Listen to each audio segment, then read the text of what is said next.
अस्सलाम वालेकुम dear student, welcome to my channel LHAH। This is your science teacher Ayesha Zulfiqar. तो आज हम अपने पैक्टा का 8 मार्च 2026 का जो पेपर हुआ था उसकी की को देखेंगे और साथ में हम अपने पेपर को सॉल्व करेंगे। साथ में इसमें शॉर्ट क्वेश्चन, लॉन्ग क्वेश्चन और इसके MCQs को तो देखेंगे। साथ में मैं आपको ये भी बताऊंगी कि कौन से चैप्टर में से कितने MCQs आए थे और कौन से चैप्टर इंपॉर्टेंट थे और कौन से चैप्टर इंपॉर्टेंट नहीं थे। सबसे पहले हम बात करें तो जैसे कि आप जानते हैं कि मैंने ऑलरेडी एक वीडियो अपलोड की है जिसमें मैंने आपको साइंस की प्रिपरेशन के हवाले से बताया था कि आपने कौन से चैप्टर को फॉलो करके प्रिपरेशन करनी है। अब उन चैप्टर्स को देखेंगे और आज की हमारी इस वीडियो को देखेंगे तो आपको पेपर 80% आपका सॉल्व हो जाएगा।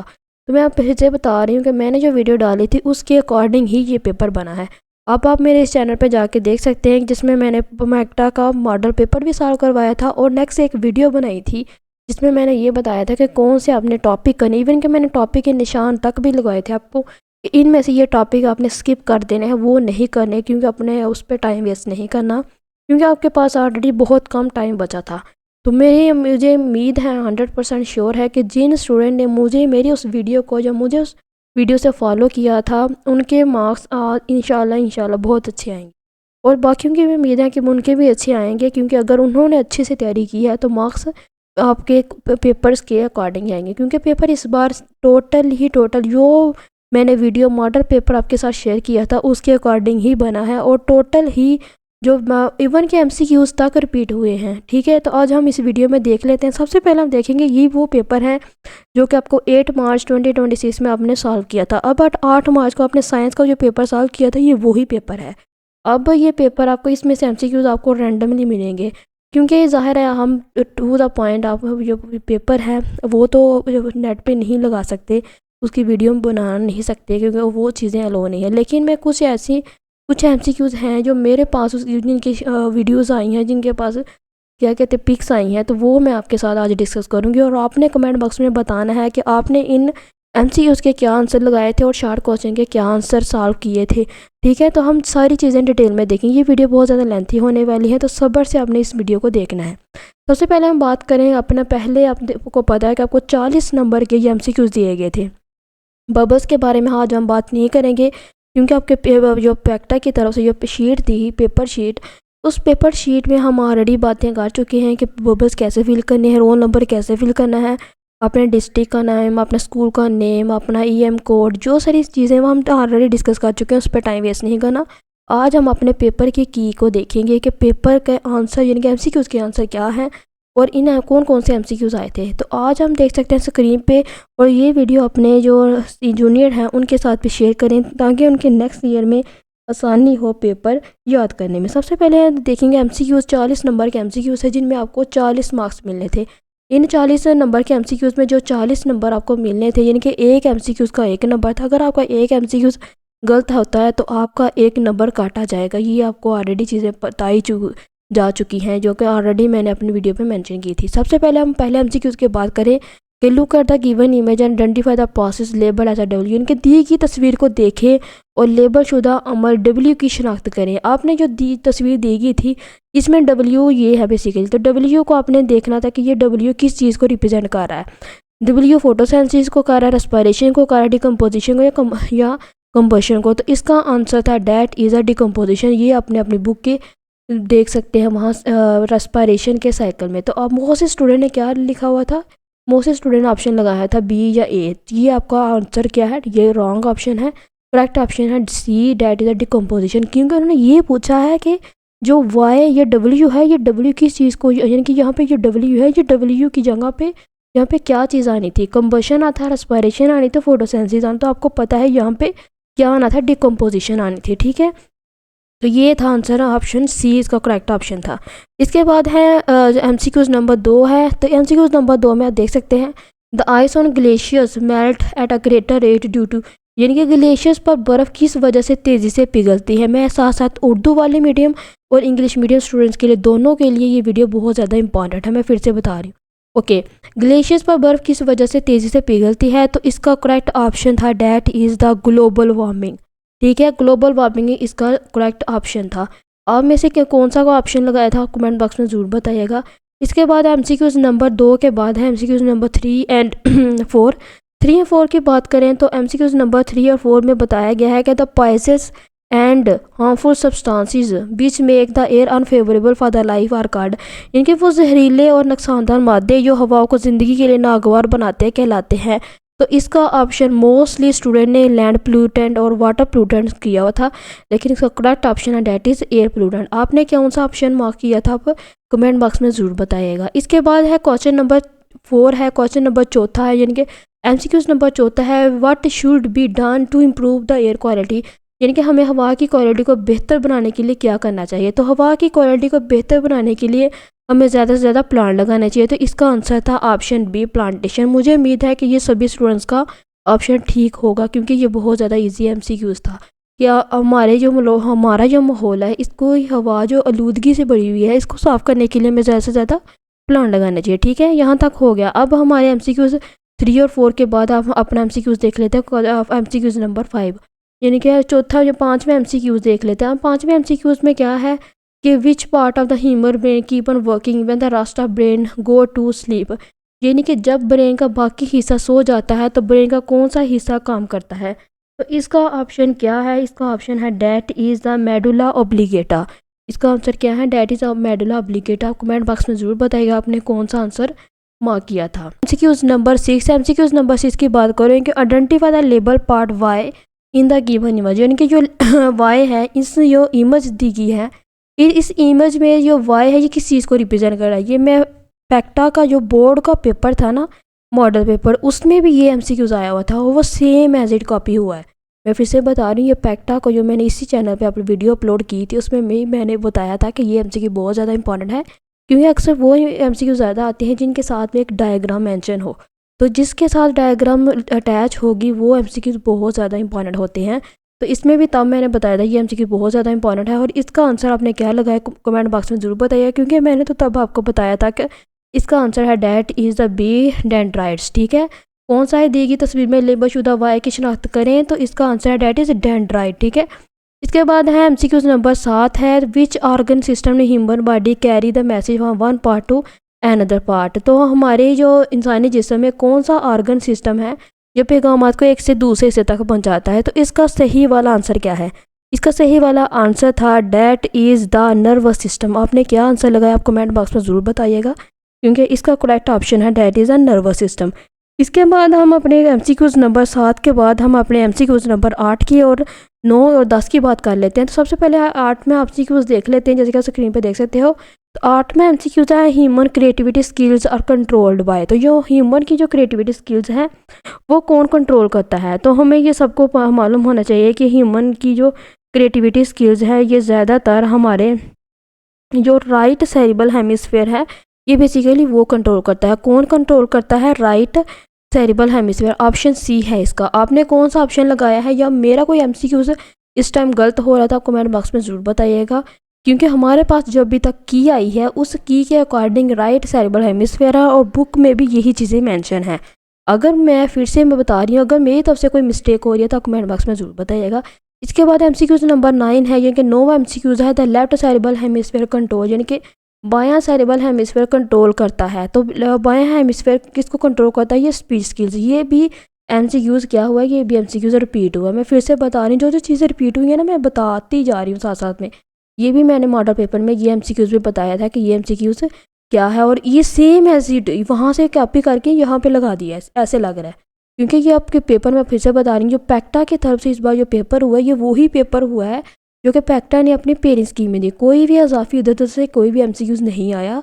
और MCQs हमेशा मैं फिर से बता रही हूँ, MCQs हमेशा आपके जो कॉर्नर पे जो चैप्टर्स के साइड पे जो छोटे छोटे बॉक्स बने होते हैं हमेशा उनमें से आता है, ज़्यादा डायग्राम से आता है, और ज़्यादा आपकी जो एक्सरसाइज दी होती है ना चैप्टर्स की उनमें से ज़्यादा MCQs आते हैं। तो ये बेसिकली टिप और ट्रिक्स है जो कि मैं ऑलरेडी आपको बता चुकी हूँ। इसके बाद है आपका 10वां MCQs है a shallow grooves arise in the middle of cytoplasm after. तो इसका आंसर है डेट इज द साइटोकिनेसिस।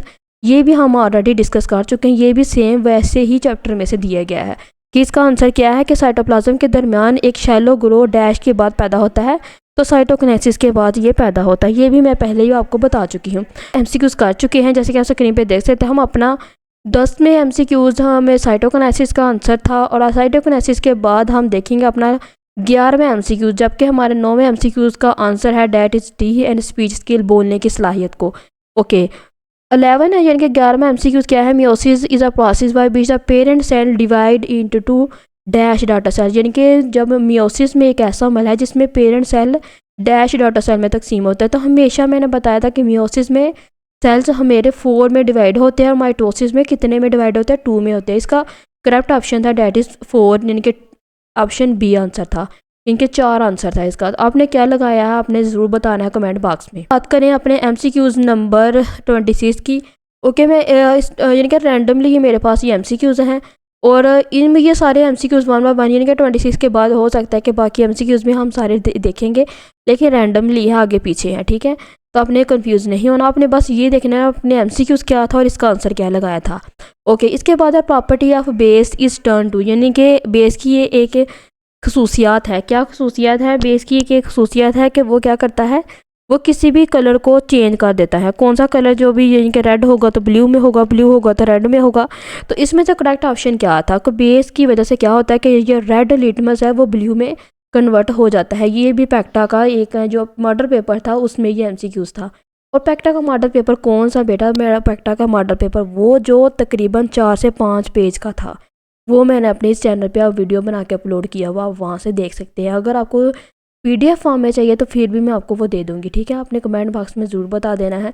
कोई भी चीज़ परेशान होने की ज़रूरत नहीं होती, लेकिन बच्चा का ये है कि बंदे को खुद थोड़ी सी मेहनत करनी पड़ती है। इसके बाद MCQ नंबर 27वां MCQ है which acid is use to remove the rust for material, यानी कि मेटल से है, यानी कि जो मेटल्स है ना हमारे पास, हमारे जो घर में जो लोहे को जो जंग लगता है वो कौन से एसिड इस्तेमाल होता है उसको साफ़ करने के लिए। तो हम अगर आपके घर में कोई लोहा है तो उसमें जो जंग लगा हुआ है उसको साफ़ करने के लिए आप कौन सा एसिड यूज़ करते हैं? तो इसका आंसर है that is the hydrochloric acid. ये मुझे उम्मीद है ये आप सब ने राइट ऑप्शन इसका लगाया होगा कि हाइड्रोक्लोरिक एसिड है, क्योंकि ये मोस्टली स्टूडेंट को पता होता है। इसके बाद है 28वां MCQ है look at the given image and identify the correct value of Y. ये अगेन एक पिक्चर वाला MCQ दिया गया है। अब इसमें वाई जो एक्स है, सॉरी जो दी गई तस्वीर को देखें और एक्स की दुरुस्त वैल्यू का शनाख्त करें। तो इसका आंसर था बी वाला 100। आपने क्या लगाया आप कमेंट बॉक्स में ज़रूर बताइएगा, ठीक है।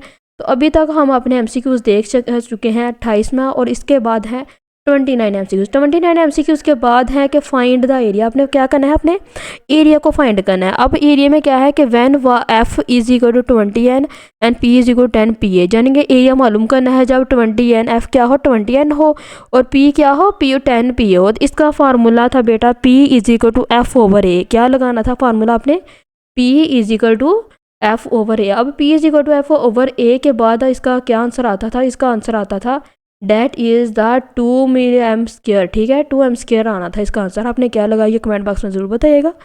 इसके बाद 30वां MCQ है when a ball fall with a constant speed the net force acting on him becomes, यानी कि जब एक गेंद को कांस्टेंट स्पीड से नीचे गिरता है तो इस पर लगने वाली नेट फोर्स हो जाती है, तो इसकी नेट फोर्स हो जाती है 0। आपने क्या लगाया कमेंट बॉक्स में ज़रूर बताइएगा। वो ये नेक्स्ट है 31वां MCQ है we see the image in the mirror due to, हम मिरर में इमेज डैश की वजह से देखते हैं, यानी कि हम जब भी हम मिरर में इमेजेस देखते हैं तो किसकी वजह से देखते हैं? हमें पता है कि जब भी हम मिरर में इमेज देखते हैं तो वो रिफ्लेक्शन की वजह से देखते हैं। तो ये भी मोस्टली स्टूडेंट्स को इसका आंसर आता ही होगा इंशाल्लाह आपका MCQs तकरीबन सारे ही ठीक होंगे और इसमें 40 के 40 ही MCQs में आपको मार्क्स मिलेंगे, ठीक है। इसके बाद 31वें MCQs के बाद है आपको 32वां MCQ, जैसे कि आप स्क्रीन पे देख सकते हैं कि image formed in a plane mirror is, यानी कि प्लेन मिरर में जो इमेज बनता है वो क्या मिरर के आगे होता है, मिरर के पीछे होता है, बिहाइंड द मिरर होता है, या फिर in front of the mirror होता है। तो इसका आंसर है डैट इज आंसर ए कि क्या है बिहाइंड द मिरर, यानी कि मिरर के पीछे वाला आंसर इसका करेक्ट था। आपने क्या मार्क किया आप कमेंट बॉक्स में ज़रूर बताइए। क्वेश्चन नंबर 33वां identify the mirror use by the dentist to examine the teeth of a patient, यानी कि जब भी हम मरीज़ के दांत का मुआयना करने के लिए डेंटिस्ट को इस्तेमाल करदा मिरर की शनाख्त करें। तो जब भी हम डॉक्टर के पास जाते हैं, यानी कि डॉक्टर डेंटिस्ट के पास जाते हैं, जो दांतों वाले डॉक्टर के पास जाते हैं, तो वो हमारे दांतों को चेक करने के लिए कौन सा मिरर यूज़ करता है। तो ये मैं अक्सर बता चुकी हूँ अपनी क्लास में भी, मैंने काफ़ी बार चीज़ें वही है जो मैं रिपीट कर रही हूँ कि इसमें क्या है। इसका answer that is a convex mirror, sorry concave mirror, ठीक है। क्या है इसका answer? That is a concave mirror. तो इसका आंसर है डैट इज़ सी, आपने क्या लगाना है, कनकेव मिरर। MCQs है the measure of the hindrance to the flow of the electrical current in electrical circuit is called. तो इलेक्ट्रिकल सर्किट में इलेक्ट्रिकल करंट के बहाव में रुकावट की पैमाइश कहा जाता है। तो इसका ये यानी कि ये MCQs क्या था, ये डायरेक्ट आपसे डेफिनेशन पूछी गई थी। तो इसका आंसर है that is option D, resistance. ये आपकी बुक पे भी होगी डेफिनेशन, अब देखिएगा ज़रूर कि उसमें आपने, मुझे पता है कि आपको ये आंसर ज़रूर आता होगा, क्योंकि ये डायरेक्ट आपसे क्या पूछी गई है, आपसे डायरेक्ट डेफिनेशन पूछ ली गई है कि क्या होता है कि जब भी द मेजर और हैंड्रिक्स ऑफ द फॉलो होता है इलेक्ट्रिकल सर्किट्स में, जब इलेक्ट्रिकल करंट पैदा होता है तो इसकी वजह से हम क्या कहते हैं, इसको हम कहते हैं रेजिस्टेंस। ये बेसिकली रेजिस्टेंस की डेफिनेशन थी। इसके बाद है according to ohm law if the voltage across a conductor is increase the current will be, यानी कि जब ओहम के कानून के मुताबिक क्या होता है कि अगर कंडक्टर का वोल्टेज बढ़ा दिया जाए तो करंट होगा। तो हमें पता है कि जब भी कंडक्टर का वोल्टेज बढ़ा दिया जाए तो करंट हमेशा क्या होगा, करंट हमेशा इंक्रीज होगा। तो इसका आंसर आपने क्या लगाया, कमेंट बॉक्स में ज़रूर बताइएगा। इसके बाद हम अपने आपसे 36वें और 37वें और 40वें MCQs की बात कर लेते हैं। पहले हम अपने 36 MCQs की बात करें तो 36 MCQs में है, जैसे कि आप स्क्रीन पे देख सकते हैं कि 36 MCQs क्या है, which one of the following has a 800 watt electrical power, यानी कि 10,000 में से किसकी पावर 800 वाट है। तो 800 पावर किसकी वाट है, लैपटॉप की है, मोबाइल चार्जर की है, हीटर की, एलडी की। इसका करेक्ट ऑप्शन था ऑप्शन ए, हीटर की 800 वाट होती है, जबकि जो लैपटॉप है, मोबाइल चार्जर है, इनकी जो वोल्टेज है इससे 800 से कम होती है। तो आपने क्या आंसर इसका लगाया, कमेंट बॉक्स में ज़रूर बताइएगा। इसके बाद है 37 में MCQs है, which one of the following device can prevent the wire from burning in a circuit and too much current flow. तो 10,000 में से कौन सी डिवाइस ज़्यादा करंट बहने की सूरत में सर्किट में वायर्स को जलने से बचाती है। तो हीटर की, बल्ब की, फ्यूज़ की और सर्किट ब्रेकर की। तो इसका आंसर है that is a fuse, option B है। ठीक है, इसका करेक्ट ऑप्शन क्या था, ऑप्शन बी। इसके बाद है 38 में MCQs है, which one of the following material are required to make toothpaste. 10 में से कौन सा टूथपेस्ट की तैयारी के लिए दरकार अज्जा कौन से है। तो हमें पता है कि टूथपेस्ट में कौन सी चीज़ें होती हैं, एक बेकिंग सोडा होता है और दूसरा साल्ट होता है, ऑप्शन बी है इसका। ये भी मैंने ऑलरेडी आपको, जब भी हम चैप्टर रिवाइज कर रहे थे तब मैंने आपको बताया था, इवन कि मैंने मॉडल पेपर में ये चीज़ें बताई थी। ठीक है, इसके बाद है a massive body through which light can not pass is guard. एक भारी जिस्म है जिसमें रोशनी नहीं गुजर सकती, उसे कहते हैं। तो हमें पता है कि एक भारी जिस्म हो जिसमें रोशनी नहीं गुजरती, उसे हम ब्लैक होल कहते हैं। तो ये लास्ट वाले चैप्टर्स जो है ना अपनी 8th क्लास की साइंस की बुक के, तो उस चैप्टर में से ये MCQs आया है ब्लैक होल में से। इसके बाद है आपका 40 में MCQs है। 40 में MCQs में आप देख सकते हैं स्क्रीन पे इस टाइम। 40 में MCQs में क्या है कि black hole exist near the centre of which Galaxy. जो ब्लैक होल है किस गैलेक्सी के मरकज़ के करीब मौजूद है। तो जो ब्लैक होल है ये बेसिकली मिल्की वे में मौजूद होता है। हमने कौन सा ऑप्शन लगाया, आप कमेंट बॉक्स में ज़रूर बताइएगा। बाद हम बात कर लेते हैं अपने शॉर्ट क्वेश्चन की। तो शॉर्ट क्वेश्चन के मुख्तसर जवाबात की। तो मुख्तसर जवाब में देख सकते हैं, इनमें से आपको 10 करने थे, सिर्फ 10 सवाल के जवाब देने थे। सबसे पहला क्वेश्चन था कि how do plant and animal contribute to cycle in the oxygen of ecosystem, यानी कि इकोसिस्टम में ऑक्सीजन को साइकिल करने के लिए पौधे जानवर किस तरह अपना किरदार अदा करते हैं। इसके बाद दूसरा शॉर्ट क्वेश्चन था कि why global warming in a threat to the life on earth, global warming ज़मीन पर ज़िंदगी के लिए खतरा क्यों है। इन सब के आपने 2-2 लाइनों में सिर्फ आंसर देने थे और आपको फुल मार्क्स मिल जाने थे। इसके बाद what is structure and function unit of nervous system, nervous system की साख्ती और फलियाती इकाई क्या है। इसके भी आपने 2 से 3 लाइनों में आंसर देना था। इसके बाद है member of the same species in a different characteristics, एक स्पीशीज़ के अरकान में कुछ खसूसियात मुख्तलिफ क्यों होती है, इनके भी आपने आंसर देने थे। और क्वेश्चन है कि what are the source of following acids, oxalic acid, malic acid, and stearic, and acidic and formic acid. इन सब के 10,000 में से आपने नाम लिखने थे। तो इन सब के बेसिकली आपने फार्मूले लिखने थे। तो फार्मूले जैसे आप लिखेंगे तो आपको फुल मार्क्स मिल जाने थे। ठीक है, अब नेक्स्ट है शॉर्ट क्वेश्चन है when air is a filled in a balloon और container it exert a force on the container in the form pressure explain, यानी कि जब गुब्बारे या किसी कंडक्टर में हवा भरी जाती है तो यह हवा प्रेशर की सूरत में कंडक्टर पर एक फोर्स लगाती है, वजाहत करें। ये बेसिकली लॉन्ग क्वेश्चन था। बोला vaccine and interferon and insulin, यानी कि वैक्सीन, इंटरफेरोन, इंसुलिन के किरदार की वजाहत करें। इनके भी आंसर आपने एक लाइन में लिख देने। वैक्सीन के बारे में लिखना था, इंटरफेरोन, इंसुलिन के बारे में। इसके बाद है define the mass number, also right the mass number of hydrogen, mass number की तारीफ करें, हाइड्रोजन का मैस नंबर आपने तहरीर करना था, ठीक है। तो ये भी आपने सिर्फ 2 से 3 लाइनों में इसका आंसर देना था। इसके बाद अब बैलेंस है केमिकल इक्वेशन। अब कौन सी केमिकल इक्वेशन थी, H2O2 एंड H2O वाटर की थी, HCl की थी और HL की थी।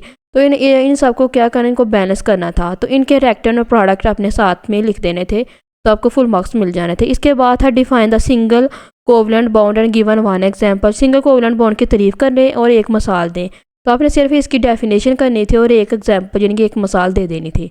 शॉर्ट क्वेश्चन है, what does the earth wire and circuit breaker prevent the danger of the overloading and short circuit. Earth wire और सर्किट ब्रेकर और लोड शेडिंग और शॉर्ट सर्किट के खतरे को कैसे रोकते हैं। तो इसका आंसर आपने 4 से 5 लाइनों में लिख देना था। ये बेसिकली लॉन्ग क्वेश्चन है। ओके, नेक्स्ट लॉन्ग क्वेश्चन है आपके पास के what is a bioplastic and what material are required to make it. Okay, इनमें से ना ए और बी पार्ट है। इन दोनों ए और बी पार्ट को तकरीबन आपको डिवाइड किए गए थे मार्क्स। इन डिवाइड किए गए मार्क्स में आपने इनमें से कोई से 3 करने थे, ठीक है। तो आपने जो जिसका ए पार्ट करना है उसका बी पार्ट लाजमी करना था। तो क्योंकि अगर आप ए और बी करते हो फिर देन ही आपका एक क्वेश्चन कंप्लीट होता है, यानी कि एक सवाल पूरा होता है। इसके बाद है बायोप्लास्टिक क्या है और material required to make it. Bioplastic ऐसे बनाने के लिए कौन सा मटेरियल दरकार है। इसका बी पार्ट है कि state any 2 evidence that prove the existence of black hole in our universe. कोई से 2 बयान लिखे जो हमारे यूनिवर्स में ब्लैक होल की मौजूदगी को साबित करते हैं। तो ये बेसिकली पेयरिंग स्कीम के अकॉर्डिंग ही ये पेपर आए। मैं फिर से बता रही हूँ ये बात, क्योंकि बहुत सारे स्टूडेंट कहते हैं कि आउट ऑफ सिलेबस है। कोई भी आउट ऑफ सिलेबस नहीं। अगर जिसने भी अच्छे से तैयारी की हो बेटा, तो उसके लिए ये MCQs ही और ये शॉर्ट क्वेश्चन, ये लॉन्ग क्वेश्चन बहुत ही ज़्यादा ईजी हैं, ठीक है। तो सारे पैक्टा के वो सारे पेयरिंग स्कीम है जो मैंने इवन कि मैंने तो आप लोगों को निशान तक भी लगाए थे कि इनमें से कौन से अपने चैप्टर के MCQs करने हैं, कौन से टॉपिक करने हैं, कौन से नहीं करने। क्वेश्चन है कि how plantation to solve the environment problem and explain the detail.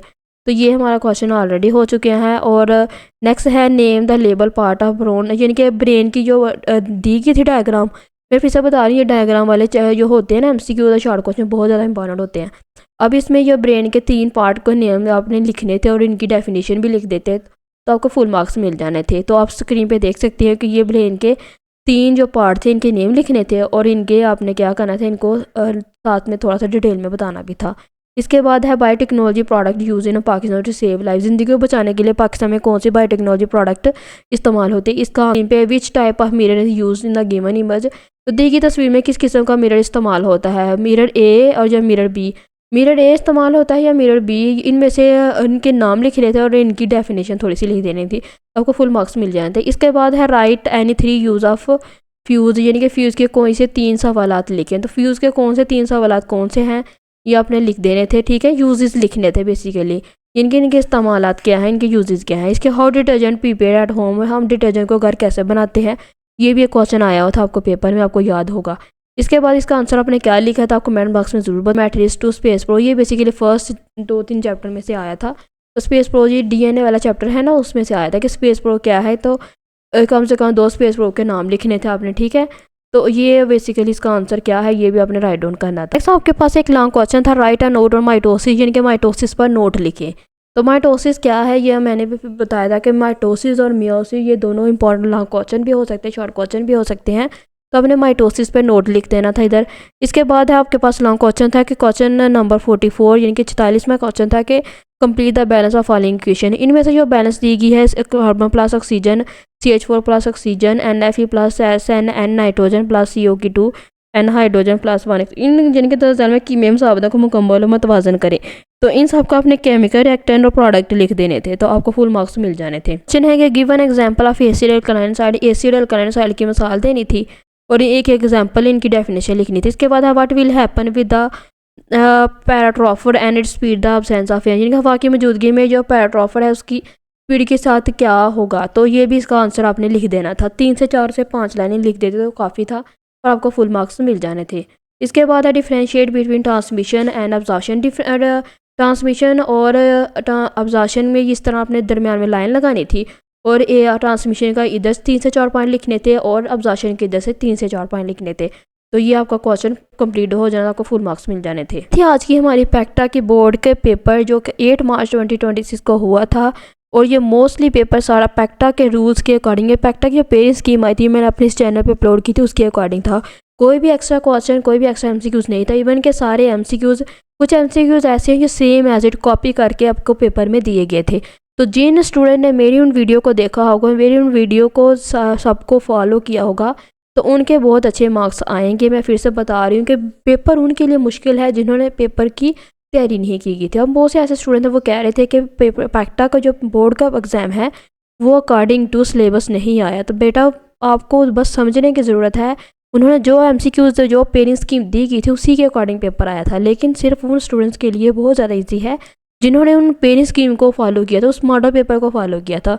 अभी मैंने आपको कितने MCQs बताए हैं जो कि सेम एज इट आपके उसी मॉडल पेपर से कॉपी किए गए थे, ठीक है। इवन कि मैंने तो आपको टॉपिक्स के नेम तक भी निशान लगवाए थे कि कौन से टॉपिक इंपॉर्टेंट होंगे, कौन से नहीं होंगे।